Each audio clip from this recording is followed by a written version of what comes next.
Hey guys, Andrew Shrout. I'm here in the sideboard. I'm sitting with Brad Nelson. How's it going, Brad? It's going wonderful. You have started off this tournament 2-0 with I did. A spicy brew. It is spicy. It's called Chain to the Rocks. Yeah, but what deck does that card go in? RHOX, Chain to the Rocks. Okay, so chain to the Rhinoceros. Chain to the Rhinoceros. No, I like Chain to the Rocks more. Fair enough. That joke doesn't really work when you say it out loud, I don't think. Now that I think about it, okay, I'm playing 4-color midrange. Sure, yes. Yeah, you're playing 4-color midrange, basically just kind of jamming Mardu and Abzan together. Yeah, we tried the Treasure Cruisers, didn't work. Oh, you tried to go the full no, five? Actually, no. That's probably the next step. Yep. Let's start from the top. But why did you decide to build a deck in this style? Actually, I got back really late Monday night from GP New Jersey, and I just woke up in the middle of the night. I think I drank too much caffeine on the drive home, so I was up at like 3 in the morning, and I was like, well, I kind of want to try a 4-color deck, like with all the good cards from these 2-color combinations, because like the Rhino's deal damage ability like doesn't really get utilized that often, really. Right. And I wanted to try a deck with like Rhinos and Crackling Dooms and Sarkons. And how do I build that? And so I got greedy immediately and was like, I'm also want to just play Chain to the Rocks because Chain to the Rocks, RHOX, obviously. That was the whole point, right? Yes, just it was. It was, actually. Okay. I worked on the deck and I built this version. I thought it was really bad. The next daily I was like, you know what, I'm going to try it, but I probably am just going to lose round 1 to Mana Screw and just be mad and drop. But I did, and I 4-0'd, and ever since I kept working on the deck because like the mana's actually good. Okay. Yeah. All right. So the choice of threats in this deck, you know, we talked about Siege Rhino. You got Butcher the Horde as well. Like, you kind of have your pick. Yep. I know you mentioned that you mentioned earlier when you were talking to me that you had Rabble Masters in the deck at one point. Yeah, it originally had 4 Rabble, 4 Courser. But the Rabble Masters just added a lot of variance that the deck normally didn't need. Like on the draw, it was really bad. Sometimes it was bad on the play. Sometimes it was bad when I drew too many of the other creatures. I wanted something to make Butchers good though. All right. And that's what Rabble Master did for the Mardu decks, and that's what I thought it would do for this deck. But I found that Satyr Wayfinder was a little bit more responsible with my mana base. Okay. So the actual threat count, as you finally ended up with it, was not yes, 4 Sylvan Caryatid, not really a threat, but then 2 Satyr Wayfinder, again, not really a threat. And then 4 Courser of Krufix, 3 Butcher of the Horde, 4 Siege Rhino. That's the creature base, then 2 Sarkon. And 2 Sarkons and 2 Elspeths, and even an Ajani can get aggressive. Yeah, like the deck seems very threat light, but the Rhinos lose life abilities, the Lightning Strikes, and the Crackling Dooms all give this deck the ability that when you're grinding, they're just losing incidental life points. Sure. And eventually you might just be able to burn them out. And that's one of the things that I found about this deck is we're both playing Drago, and I can just burn them out in the late game. Okay, fair enough. Before we talk about the spell selection, which you do have a pretty healthy selection of removal spells, but before we get there, I want to talk a little bit about how you make this work.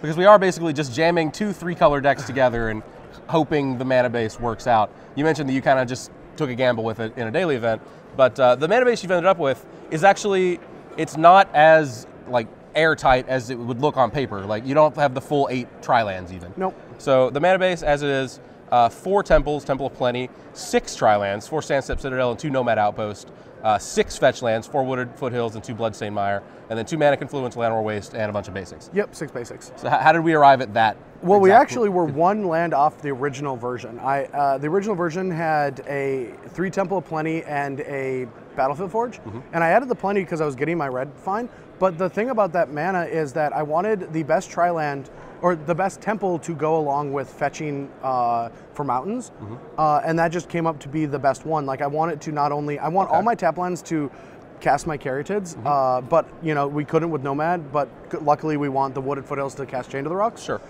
So you can get a mountain for Chain to the Rocks, and it was just me used to building 4-color decks throughout the years that I came to pretty much exactly what I wanted to use, but it made me realize that the mana in decks like Abzan and Mardu are like actually too good. Like, like they run all these Tri-lands and all these temples, and I realized that looking at how games played out, I actually watched some Abzan games to just focus on this, that they could cast an Abzan Charm like 5 different ways with just the 3 lands they had in play. Like it was just like Tri-land, Tri-land, and a temple. And I'm like, you know what, I want some untapped land so I can cast my spells. You can't have perfect mana base. And so, yeah, like it came out to be really good, and sure, sometimes you have a couple hiccups here or there, but that's every mana base. Okay.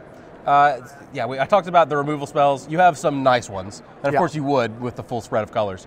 But we talked about Chain of the Rocks. You kind of had to build the mana base around that. That was kind of the point from the start. 3 Chain of the Rocks, 4 Lightning Strike, 4 Crackling Doom, and then 2 Murderous Cut to round things out. Yep. So how did you arrive at that particular removal suite? Well, first I was playing some Abzan Charms, and I found that they're too hard on the mana, and I want to mountain in play as early as possible. So they were just like the catch removal spell. But the reason that the removal's like this is Crackling Doom's the best removal spell in the format, because it just kills like these rogue creatures through protection spells.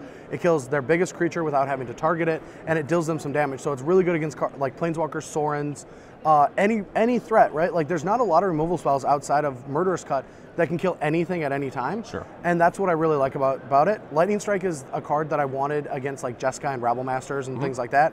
And Chain of the Rocks and Murderous Cut are your cheapest ones to protect your Planeswalkers. Gotcha. Also, the deck centers around Ajani a lot of times after sideboard, 1 main, 1 side, and you can get your Chain of the Rocks with it. Oh, sure. Yeah. Okay. All right. Yeah, you talked about having access to Planeswalkers. You said you kind of wanted to start with Sarkhan early.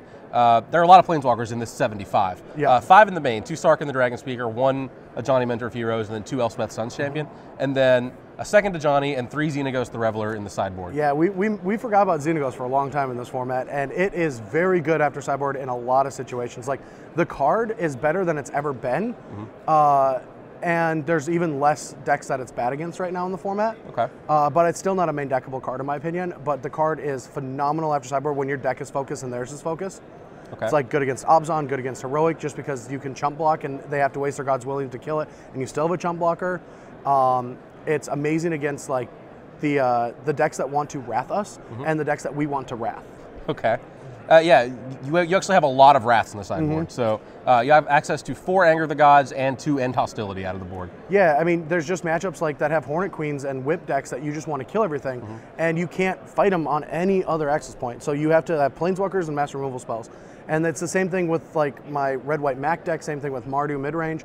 Like they just go over the top of you with threats, but they're really weak to Master Removal. Gotcha. All right, and then rounding out the sideboard, 5 cards that I kind of noticed a theme.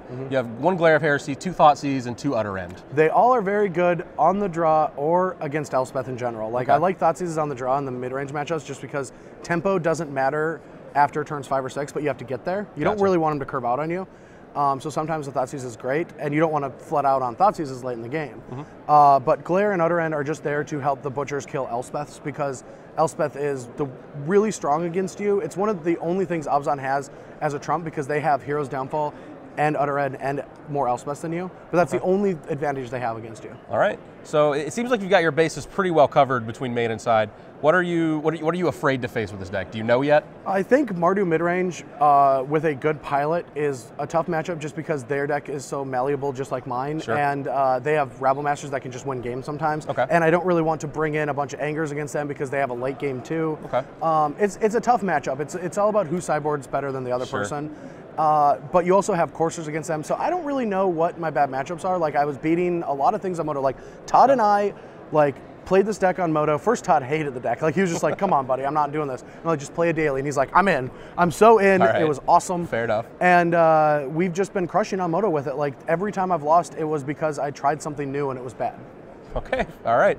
So, yeah, like, you are started 2-0. Todd Anderson also playing the deck, also started 2-0. So. Yep, and same with a Roanoke local is playing the deck as well here. Okay. Yeah. So 6-0 so far. Yep. All right. Well, keep it up. I'll be Thanks so rooting much, for you. man. And Whoa! Ah! He's 2-0 as well. He's here too. Can we cut?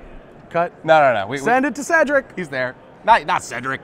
We're like a commercial. To Matthias? We'll figure it out. Okay. Stick bye. around. We've got plenty more coverage coming of the Standard Open here in Richmond.